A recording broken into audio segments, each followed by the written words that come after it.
Antes de comenzar, queremos recordarles que este espacio tiene un fin estrictamente educativo e informativo, basado en fuentes verificadas para fomentar una comprensión profunda de los hechos globales. Nos oponemos a la desinformación. Nuestra meta es el intercambio de conocimiento y análisis crítico, siempre bajo el respeto a todas las partes involucradas. El gran garrote. Bienvenidos a bordo una vez más a De qué hablan Geo con Rodolfo. Hoy es miércoles 4 de febrero de 2026 y el radar está echando humo. Tenemos un mundo que se fragmenta en tiempo real, desde el colapso energético de una Ucrania bajo cero hasta el ultimátum nuclear de las 72 horas que nos tiene a todos conteniendo el aliento. Pero antes de entrar en el fragor de la batalla y desmenuzar cómo el gran garrote de Washington está golpeando incluso a sus propios aliados, pues quiero pedirles un favor de amigos. Si este análisis y estas verdades que escudriñamos juntos les aportan valor y les ayudan a ver lo que otros prefieren ocultar, denle un me gusta. Ese pequeño gesto es su factor de agrado, ¿no? Es el combustible que permite que este canal y nuestra comunidad sigan navegando contra el viento y marea en busca de la verdad. Y si todavía no son parte de la tripulación oficial de qué hablan Geo, suscríbanse y activen la campana. ¿Ok? Compartan el video con aquel amigo que todavía cree en los cuentos de hadas de la prensa oficial. Necesitamos más mentes despiertas, con pensamiento crítico, un buen hacker geopolítico, ¿verdad? Así que, listos para la carga. Empezamos con el resumen militar. El apagón polar. Rusia destruye la red ucraniana.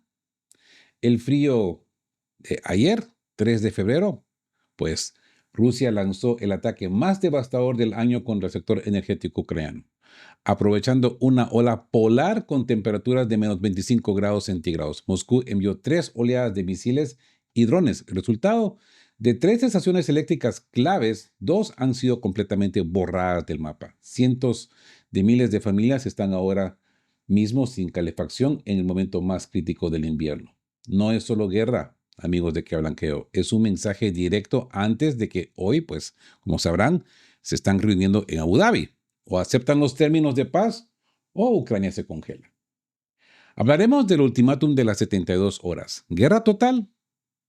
Pero atención a este titular que está haciendo temblar los búnkeres. En 72 horas Estados Unidos entrará en guerra con Rusia. Así de crudo. Se ha filtrado un plan de respuesta militar coordinado donde se le advierte a Moscú que tienen 72 horas para cesar las hostilidades o se activará la coalición de los dispuestos. El general ruso Andrei Gurylyov ya ha tomado la palabra, calificando esto como una provocación sin precedentes. Rusia respondió anoche con 3 oleadas de misiles que no se habían visto en 4 años de conflicto. La pregunta es, ¿estamos ante un farol diplomático o ante el cronómetro del Armagedón? Hablaremos también del asedio a Cuba, el petróleo como garrote.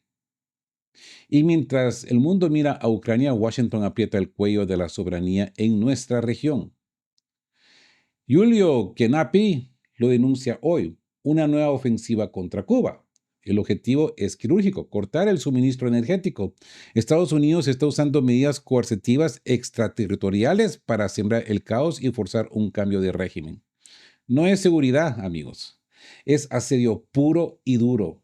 Están usando el petróleo como un arma para subyugar a una sociedad que se niega a arrodillarse. Es el mismo guión de siempre, pero con una retórica mucho más agresiva. Y hablaremos otra vez de ese gran garrote, pero a Europa. El despertar belga.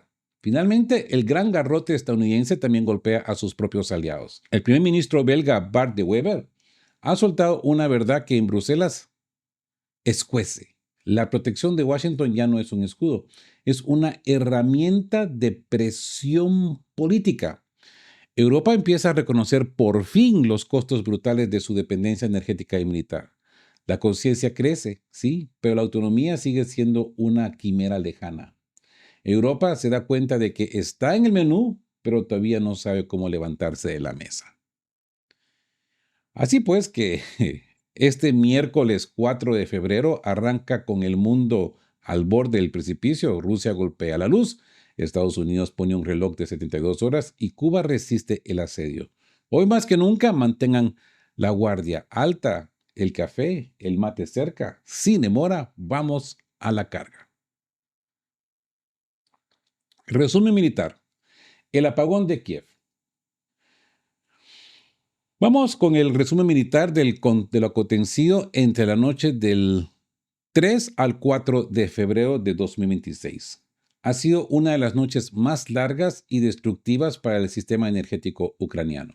Rusia ha lanzado un ataque masivo utilizando cientos de drones y decenas de misiles Iskander y de crucero, trazando rutas de ataque que han cubierto desde Odessa hasta Kharkov y Sumy. Pero el epicentro del desastre hoy es Kiev.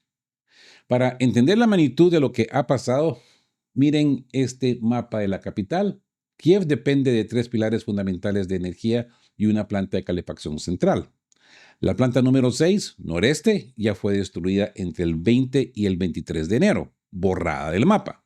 La planta número 5 al sur, bajo fuego constante. La planta número 4 al este, objetivo principal de anoche. Y la planta térmica central, la que envía agua caliente y calefacción a los hogares. El impacto en la planta número 4 durante la mañana se hablaba de solo 2 misiles Iskander contra la planta número 4, pero al mediodía las propias fuentes pro-ucranianas publicaron un video que despejó cualquier duda. En las imágenes se ve al secretario general de la OTAN, Mark Rutte, visitando las ruinas junto al ministro de Energía. Las defensas antiaéreas no pudieron hacer nada. La geolocalización confirma lo peor. La planta número 4 de Kiev ha sido completamente destruida. Así, amigos de Que Hablan Geo, Kiev ha perdido otro de sus pulmones vitales en pleno invierno. Ahora bien, entremos más a los detalles de la magnitud del desastre. No estamos hablando de daños superficiales. Basándonos en los reportes de campo y el video donde aparece Mark Rutte, la planta número 4 está perdida. No hay reparación posible. Es más fácil y barato construir una nueva desde cero para intentar revivir esos escombros. Que intentar revivir esos escombros. Pero lo más alarmante no es solo lo de anoche, sino el cuadro completo que se ha formado, pues, desde enero. La evidencia satelital. El fin de la planta número 6.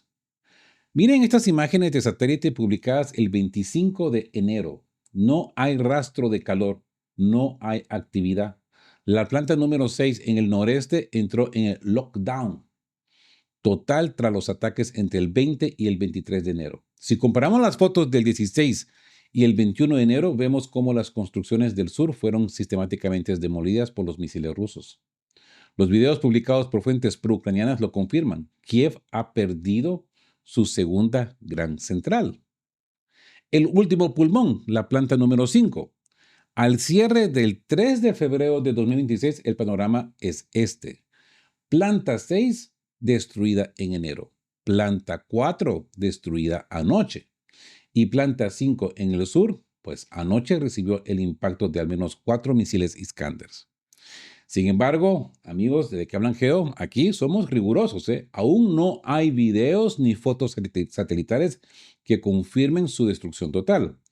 Al 25 de enero seguía operativa, lo que significa que en este momento es el único pulmón que mantiene con vida a la ciudad de Kiev. El siguiente objetivo, la subestación 750. Mientras la planta de calefacción central parece no haber sido tocada anoche, el foco se desplaza ahora hacia el objetivo crítico de la infraestructura, la subestación eléctrica 750. Sin esta pieza de rompecabezas, aunque las plantas generen algo de energía, pues no habrá forma de distribuirla. Así que, en resumen, entramos a la táctica de agotamiento. La jugada, ¿no? En Kiev, la subestación 750 fue el blanco de 12 misiles KH-32 anoche. Sin embargo, no hay un apagón total. ¿Qué significa eso? Que las defensas antiaéreas ucranianas lograron proteger este nudo crítico que conecta con la central nuclear de Rivne.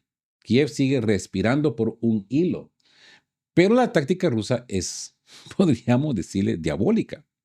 Han concentrado el fuego en la capital para obligar a Ucrania a mover todos sus equipos de emergencia y cuadrillas de reparación hacia Kiev, Odessa y Kharkov. ¿Cuál es el resultado?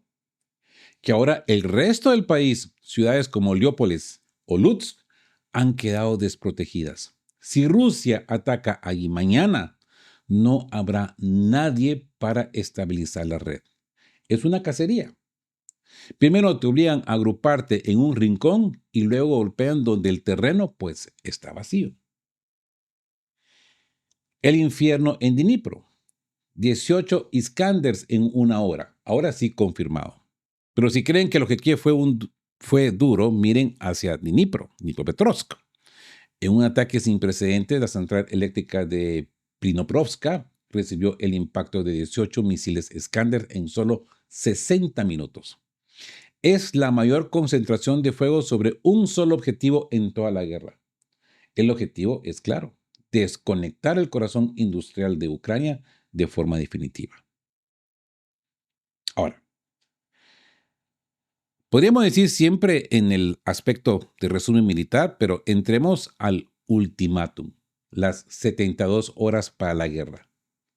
Porque mientras Ucrania se apaga, en los despachos occidentales el tono ha pasado de la diplomacia a la amenaza suicida.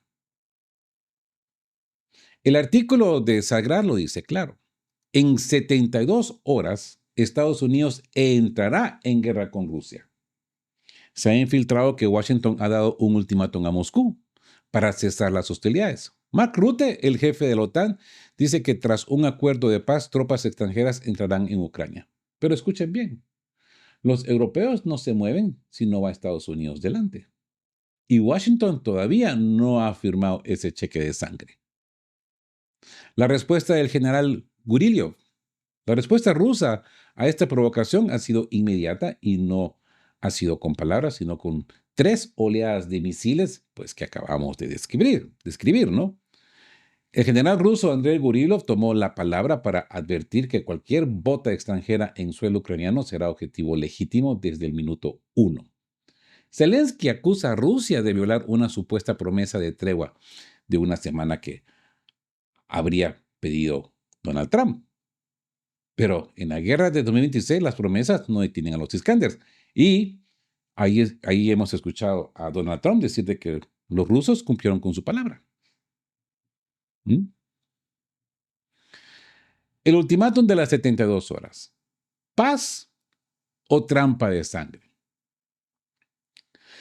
A ver, analicemos el engaño. Como ustedes sabrán, se ha filtrado lo que Kiev llama una respuesta militar coordinada, un plan de 3 etapas diseñado para acorralar a Moscú bajo la amenaza de una intervención total de la OTAN. Escuche bien cómo quieren jugar estas fichas. Etapa 1, 24 horas. Si hay fuego, advertencia diplomática y acciones secretas de las fuerzas ucranianas. Acciones secretas. Terrorismo, ¿no? Etapa 2, hasta 48 horas, ¿no? Entra la coalición de los voluntarios, el Reino Unido, Turquía, Noruega y la Unión Europea se meten en el barro. Y la etapa 3, 72 horas, si Rusia no se detiene, Estados Unidos entra oficialmente en combate. Respuesta aérea, marítima y terrestre coordinada. El secretario general de la OTAN, Mark Rutte, lo dijo en la cara de los ucranianos: fuerzas armadas y apoyo naval se desplegarán apenas se firme la paz. Amigos, esto es un absurdo. Quieren crear un país fuera de la OTAN, pero aplicándole un artículo 5 camuflado. Básicamente, le dicen a Rusia: firma la paz, pero si nosotros decidimos que la rompiste, te declaramos la Tercera Guerra Mundial en 3 días. La respuesta rusa: equilibrio de garantías.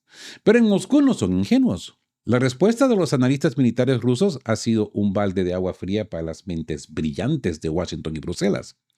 Si Occidente propone un ultimátum de 72 horas, Rusia tiene una contrapropuesta basada en su doctrina nuclear. Si Ucrania o sus garantes atacan territorio ruso, incluidas las nuevas regiones, Rusia utilizará armas nucleares estratégicas contra las fuerzas de la OTAN en Ucrania y simultáneamente atacará los centros de toma de decisiones en las capitales europeas y estadounidenses. ¿Mm? Es que los estadounidenses siempre piensan que como están del otro lado del charco, no les va a llover ácido, no les va a llover radiación, pero se equivocan, ¿eh? O sea que ahí tienen su equilibrio, amigos de que hablan Jehová. Si ustedes ponen tropas en Ucrania, las capitales occidentales entran en el menú de los misiles estratégicos rusos. Ante esta respuesta, me parece que en Washington van a tener que pensar menos en cómo imponer acuerdos y más cómo escabullirse de este desastre con cuidado, ¿no? En el tablero de 2026, el que parpadea, pierde. Ahora, ¿y cómo ha respondido Rusia a este anuncio en el campo de batalla? No con palabras, sino con fuego. Cientos de drones y misiles han iluminado la noche ucraniana en 3 oleadas de destrucción. Así que entremos a este gran apagón. 3 oleadas de fuego sobre Ucrania. La noche del 3 de febrero quedará marcada como el ataque récord del 2026. Rusia no ha escatimado en nada. Cientos de drones y docenas de misiles en una operación quirúrgica que duró toda la noche, la mañana e incluso parte del día. El experto Yuri Podoliaka lo confirma. Se usaron 30 misiles balísticos Iskander-M, docenas de KH-101 y KH-32 y atención, varios misiles hipersónicos Zircón. Contra eso, no hay defensa que valga. El objetivo no fue el frente, amigos de que hablan. Fue la espina dorsal de Ucrania. Su energía en Kiev, las centrales térmicas CHPP-4, CHPP-5 fueron alcanzadas de lleno, junto con la estratégica subestación de 750. El nudo que alimenta las centrales nucleares de Rivne y Yemeninsky. Pero miren más allá. En Dnipropetrovsk, el teniente de alcalde afirma del ataque más brutal de su historia contra la planta de Dniprovska. El sistema energético ucraniano está siendo fragmentado, desconectando el este del oeste. La furia. La furia de Kiev y la constancia de Moscú, ¿no? Ucrania aúlla con furia. Como dicen los reportes, la empresa DTEK califica esto como el golpe más duro desde principios de año. Y Zelensky ya advierte que este ataque ajustará sus posiciones en la mesa de negociaciones. ¿Saben lo que eso significa en el lenguaje diplomático, amigos? Significa que la palanca de presión de Putin, pues, está funcionando. Pero escuchen lo que dice el piloto ruso Fighter Bomber. No importa que no haya un resultado inmediato de apagón total. La clave es la constancia. ¿Se acuerdan? En esa pseudo tregua o tregua estratégica que Trump solicitó, de nada le sirvió a Ucrania. No pudieron restablecer absolutamente nada. El daño ya está hecho. Lo que falta solamente es el toque de gracia final. Rusia no busca un show de luces de una noche. Busca el agotamiento total. Han atacado la central de Semieska en Kharkov y la planta de Vladizhin en Vinnytsia. Están borrando la posibilidad de que Ucrania mantenga su industria funcionando. El alto al fuego, si es que alguna vez existió, pues ha volado por los aires. Ahora, ¿y cuál es el mensaje político detrás de este humo y fuego? El general Andrei Guryulov ha tomado la palabra para poner los puntos sobre las IES a Washington y Bruselas. Sus palabras son un escalofrío para cualquier estratega de la OTAN. Así que entremos de lleno a este segmento. Cine Mora. La hoja de ruta de Moscú no será una guerra diferida. Escuchemos la crudeza del general. Mientras Mark Rutte y la OTAN sueñan con despliegues de 72 horas, el general y diputado ruso Andrei Gurolev ha puesto las cartas sobre la mesa. Y su mensaje es un balde de agua fría para los que creen que esto termina con la liberación de Donbass. Y no es así. Gurolev ha sido tajante. Esto no es el final. Ojo, que no solamente él lo dice, Lavrov también lo ha dicho. El Donbass es parte, pero no lo es el todo. Moscú no tiene ninguna intención de dejar un ejército ucraniano residual que pueda volver a ser un peón de la OTAN en 5 o 10 años. Gurolev lo llama la guerra diferida. Si se detienen ahora sin alcanzar los objetivos estratégicos, simplemente estarían posponiendo el siguiente estallido. Por eso, el plan ruso no se limita a Gerson y Zaporozhia. Escuchen bien, las ciudades que el general tiene en el radar: Odessa, Nikolaev, Dnipropetrovsk y Kharkov. La orilla izquierda y las ciudades históricas. Desde una perspectiva puramente militar, Gurolev confirma que están a solo 15 kilómetros de tener que asaltar Zaporozhia de nuevo. Pero la meta final es clara: alcanzar la orilla izquierda de Dnieper por completo. Para el alto mando ruso, estas ciudades no son solo puntos en un mapa. Son territorios históricamente rusos que no piensan dejar bajo el control de la Alianza Atlántica. Así que, amigos de Que Hablan Geo, cuando escuchen hablar de paz inminente en las noticias, miren el mapa de Gurolev. Rusia no está buscando una salida de emergencia, está buscando una solución definitiva que borre la amenaza de su frontera para siempre. En el ajedrez de 2026, el Kremlin no está jugando a las tablas, está jugando al jaque mate territorial. Ojo, que no solamente son palabras de este general. Vladimir Putin lo ha dicho en varias ocasiones. Sergei Lavrov acaba de salir y lo ha reconfirmado, diciendo que si piensan de que el problema es solamente el Donbass, como lo expone Kushner y Witkoff, que piensan de que ya con la entrega de Donbass y Gerson, aquí se acaba el problema. Se equivocan, se equivocan. Pero mientras los misiles deciden el futuro de Europa, en nuestra región, el imperio intenta asfixiar a los que no se doblegan. Washington ha lanzado una nueva ofensiva contra Cuba, usando el petróleo como arma de destrucción masiva contra la soberanía. Así que entramos de lleno a este análisis de Giulio Cinappi, sin demora. El petróleo como munición. La ofensiva final contra Cuba.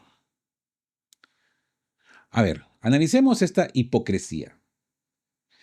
Giulio Cinappi acaba de publicar un análisis que deberían hacernos hervir la sangre. Washington ha decidido que si no puede doblegar la ideología de Cuba, le cortará la energía hasta el último voltio.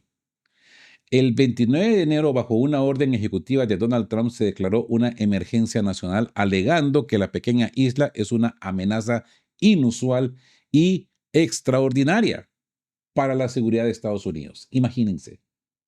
¿En serio? ¿En serio? Una isla bloqueada desde hace 60 años amenaza a la mayor potencia militar de la historia. Ustedes pueden, no sé, procesar esto. Pero, joven, no se engañen, no se trata de seguridad. Trump ha sido brutalmente honesto en su plataforma. El objetivo es bloquear completamente el flujo de petróleo a Cuba. Quieren asfixiar los hospitales, detener el transporte y apagar las luces de las casas para sembrar el caos y forzar un cambio de régimen. Esto no es política externa, es un intento deliberado de estrangulamiento material contra millones de personas. El descaro de la lista de terrorismo. Lo más cínico, amigos de Que Hablan Geo, es el marco propagandístico. Cuba ha reiterado una y otra vez su política de tolerancia cero al terrorismo y su disposición a cooperar en ciberseguridad y narcotráfico. Pero Washington ignora la mano tendida. ¿Por qué? Porque construir un enemigo sirve de cortina de humo para sus propias crisis internas. Como dice Elier Ramírez Cañedo, cuando Washington habla de seguridad nacional, en realidad habla de seguridad imperial. La verdadera amenaza de Cuba no son misiles ni espías, es su ejemplo. Es el delito de demostrar que un país latinoamericano puede tener salud y educación gratuitas sin pedirle permiso al mercado o al Wall Street. Esta brecha simbólica es la que el imperialismo quiere cerrar a base de sanciones extraterritoriales que castigan a cualquier barco o empresa de un tercer país que se atreva a llevar combustible a la isla. La respuesta: soberanía o sumisión. Como dice Jim Winkler, exsecretario del Consejo Nacional de Iglesias de Estados Unidos, este bloqueo petrolero es inútil e inmoral. No están castigando a líderes, están atacando la cadena de frío de los alimentos y el oxígeno de los hospitales. Es un chantaje energético en toda regla. Pero aquí en el radar lo decimos claro. La verdadera amenaza regional no es un pueblo defendiendo su independencia, sino una potencia que se cree con el derecho de decidir quién tiene luz y quién vive en la oscuridad. Ojo, en varias ocasiones creo que lo he mencionado, lo han hecho con Venezuela, lo van a hacer con Cuba. Están marcando los ejemplos, ¿ok? Para que nadie pretenda hacer lo contrario. Eso es lo que realmente sucede. Quieren tener todos con el arma más poderosa que tiene Estados Unidos, que es el miedo y la intimidación. Pero Cuba no es la única víctima de este gran garrote. Incluso los aliados más cercanos de Washington en Europa están empezando a sentir el peso de la bota estadounidense sobre sus propios cuellos. ¿Puede la Unión Europea sobrevivir a su propia dependencia? A ver, lo analizamos con las palabras del primer ministro belga. Entremos en esto. Así pues que de vasallos felices a esclavos miserables. El despertar. El primer ministro belga Bart de Wever ha soltado una bomba de honestidad en Davos que ha sacudido las redes sociales. Sus palabras no son diplomacia, son un grito de supervivencia. Escuchen bien lo que dijo sobre la relación con Washington en este 2026. Durante mucho tiempo, Europa ha estado dispuesta a ser un vasallo feliz. Pero ser un vasallo feliz es una cosa y ser un esclavo miserable es otra muy distinta. Si cedemos ahora ante las presiones y los aranceles de Trump, perderemos lo más valioso que tenemos, nuestra dignidad. Ojo, que no habla de soberanía, habla de dignidad. De Weber advierte que la protección estadounidense ya no es un escudo, sino un arma que se esgrime contra los propios aliados. Es el gran garrote en su máxima expresión, amigos de que hablan Geo. Europa se ha dado cuenta de que se olvidó de hacer su tarea, descuidó su defensa, entregó su tecnología a las plataformas de Estados Unidos y ahora, cuando el dueño de la Casa Blanca decide cambiar las reglas del juego, Bruselas se encuentra desnuda frente al frío. El momento crucial: autonomía o subordinación. Pero no es solo Bélgica. El primer ministro canadiense Mark Carney se sumó a este coro de advertencias en Davos, hablando de una ruptura total del orden mundial. Carney lo dice claro. Si las grandes potencias abandonan las reglas para seguir solo su poder, los aliados deben diversificarse. Así pues que miren los números que maneja De Wever. En 2007 la economía europea era igual a la estadounidense. Hoy la de Estados Unidos es 50% más grande. La diferencia: ¡ja!, la tecnología que no controlan. Dependen de su nube, de su inteligencia artificial y de su energía.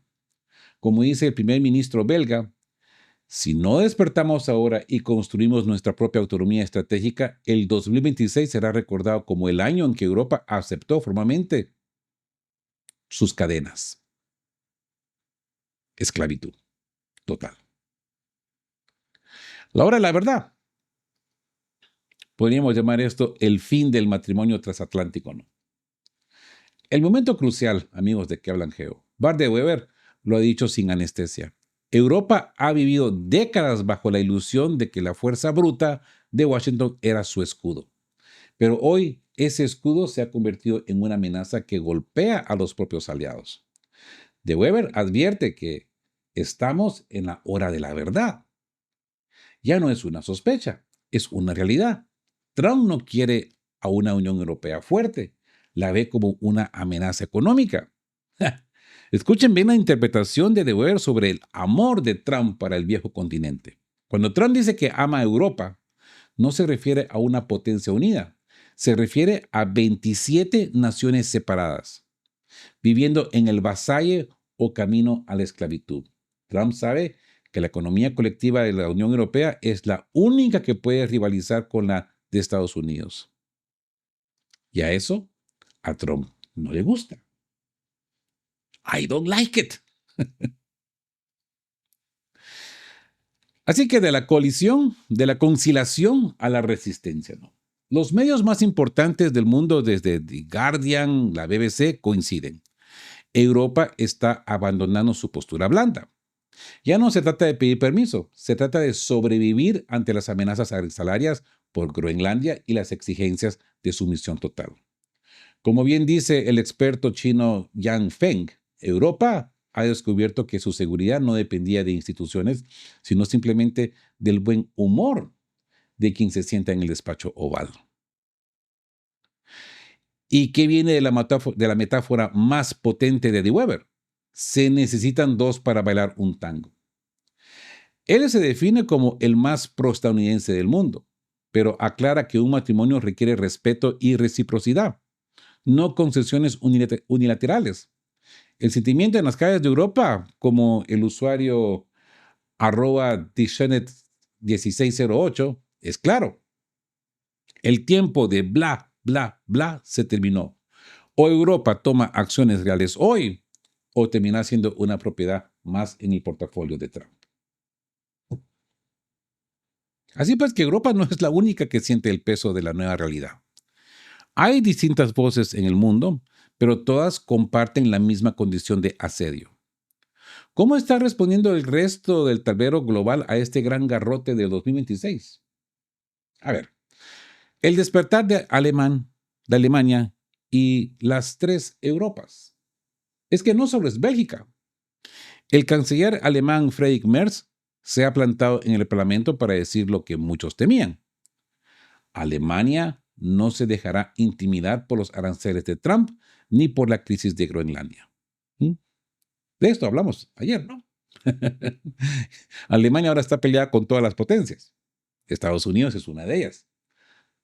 Merz ha sido claro. Si alguien cree que puede jugar a la política amenazando a Europa, ahora sabemos que nos defenderemos. Pero, ¿realmente puede hacerlo?